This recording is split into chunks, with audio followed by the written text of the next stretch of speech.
So my name is Caroline Hickman, and I want to talk to you about talking about climate change. And one of the ways I want to do that is by talking to climate change. Why? Why do we want to do that? Well, I think one of the problems about climate change is it's really, really hard to imagine. If you're living in Vanuatu, living in the Maldives, living in Bangladesh, then we're seeing the immediate impact of that. But if you're living in Europe and you're living in the Americas, North America in particular, Canada, then it is far from our immediate daily concern. Now, if you're watching the television, you're online, you're engaged, you're thinking about this a lot, which a lot of us are, then we may be thinking about this a great deal and we might be having conversations with each other about it. But a lot of people aren't. And that's one of the problems that we've got in helping people start to engage with climate change. Now, so what's our problem? Well, one of the problems is that we've known about climate change and we've known about what needed to be done for decades, and we've not really acted on it. We've got technological solutions, we've got political, we've got economic arguments, but we still have a great question mark about why we've not acted on this. We've not got the same urgency around climate and the biodiversity crisis as we have about other pandemic crises like the current virus. So why? I'm a climate psychologist. I teach at the University of Bath and I'm part of a group called the Climate Psychology Alliance. And what we want to do is bring a psychological understanding into thinking about why humans are not responding with the urgency that they need to the climate and biodiversity crisis. And yet, of course, some people are.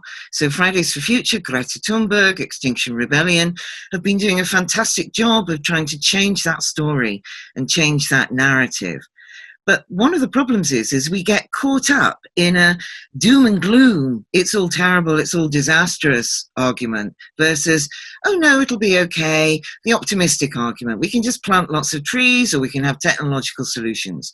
And we kind of bounce backwards and forwards between the two. Gus Speth, a climate scientist, said that he didn't think that technology was the problem with climate change. He thought that we could easily find technological solutions. He said that he thought the problems were selfishness, apathy, and greed. Now, that's a very negative approach to human nature. And human beings are complex, right? We're very complex. And it's not all destructiveness. It's not all negative. And we've seen with loving, caring responses to people around the world, particularly at the moment, that actually things like a crisis globally can bring out both the worst in people, but also maybe the best in people. So back to the psychology. Now, I want to tell you what a child said. So my research has been primarily with children and young people for 5 or 6 years now. And I want to tell you what one of the children said when I started this research, because I think this would give us some clues. I said to her, well, you know, because I'm a psychotherapist, so it's not my business to traumatize children and terrify children. And yet I needed to find a way to talk to them about frightening things. So obviously, important. One of the best things to do with children and young people is to ask them one of the ways, how can we talk with you about this without scaring you? So I want to tell you what an 8-year-old said to me. She said, you've got to tell me the truth. She said, because if you don't tell me the truth about climate change, she said, you're lying to me.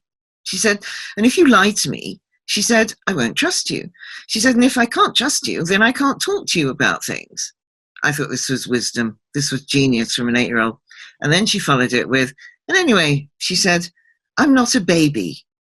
So part of the solution in talking about climate change means starting to uncover how we really feel about it. And it might also mean that we have to search under the surface of our barriers to climate change. We might have to accept the fact that we're not entirely rational creatures. So, first of all, we want to go to rational solutions about climate change. Of course we do. And we want to talk about the science, and we want to talk about the data, and we want to talk about what would happen if we did this or we did that. And I don't know about you, but my head spins when I look at the science. We are functionally, psychologically, emotionally, most of the time, 5% conscious of what's going on. Now, human beings like to think that they're rational creatures, but actually there's a heck of a lot going on under the surface. We're 95% unconscious. I've got another image that would help us think about this. We are largely unconscious. So a lot of what drives us, a lot of what makes us who we are as humans, a lot of what would give us explanation about the way we would approach things, particularly things that are threatening and that are risky, is to look to the unconscious mind. But when material from the unconscious mind starts to bubble up into conscious awareness, it scares us and it threatens us, and we defend against it. And that's when we hear the defenses about climate change. We hear people go into climate denial. Not that I think there's that much climate denial around at the moment.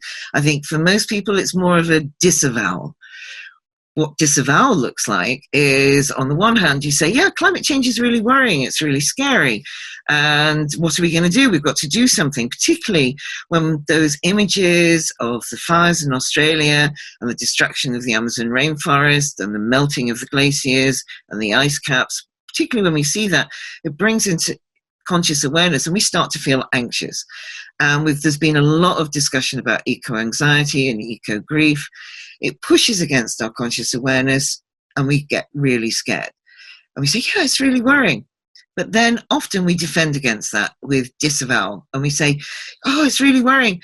But where are you going on holiday this year? And, oh, but, you know, the government will save us, or science will save us, or technology will save us. Something will happen to save us. So we move then into this sort of rescuer fantasy that either technology will save us or economists will save us. One of the problems here is that there is not a simple solution. Searching outside ourselves for the solution to climate change is part of the problem. Now, part of the messaging has been, well, we've got 12 years left to save the planet. It's less than that now, of course, isn't it? It's more like 10 or 9 or even less. It's decreasing because the messages we get all the time is things are getting worse. It's hard to absorb this message. It's hard to make sense of it. We used to talk about it's 5 to midnight. Actually, now groups of us are starting to say, what if it was 5 past midnight? What if it was too late to actually stop the worst impact of climate change? Now, I know what that will do is trigger anxiety. But on the other hand, if we don't start to feel anxious, we don't become aware. And if we don't become aware, then we don't care. And if we don't care, then we don't take action. So I want to reframe this thing about this eco-anxiety and start to call it eco-empathy. That actually it's a sign that we care. It's a sign that we're connected. It's a sign of compassion. And we need to move that to a global empathy. So I've also been talking with children in Vanuatu, the Marshall Islands, Bangladesh, and the Maldives about this. So my question is do we need to change this story? And how can we change this story without massively traumatizing people? Because we need to take people with us in this conversation, but we don't need to completely horrify and overwhelm people.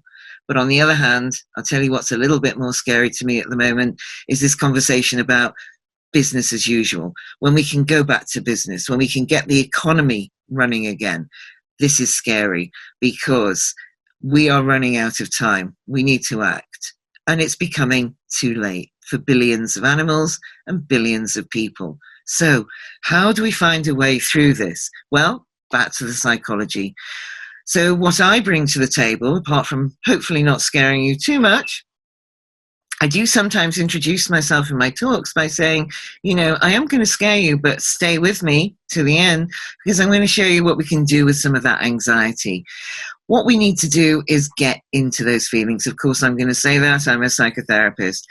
But we need to know how to navigate those feelings. So that's some of the work I've been doing with artists and with storytellers and with writers. And we've been doing that with children. And I want to show you a school project that we did. So we wanted to talk with young children and see if we could get them to imagine climate change. And we worked with a group of children in Wiltshire. And we worked with an artist friend of mine called Sonia Shamalzadeh. Now, what Sonia's been doing for years is picking up sticks on beaches and starting to draw. And she does this in a very imaginal, creative way. And what she wanted to do was help people start to see and imagine the impact of something that was too big to see. And this is what we think around climate change. It's almost too big to see, so it's too big to relate to. It's what Timothy Morton, the philosopher, calls a hyperobject. But what Sonia does, extraordinarily... To continue watching this video, click the link in the top left or in the description below. Or visit iai.tv for more debates and talks from the world's leading thinkers on today's biggest ideas.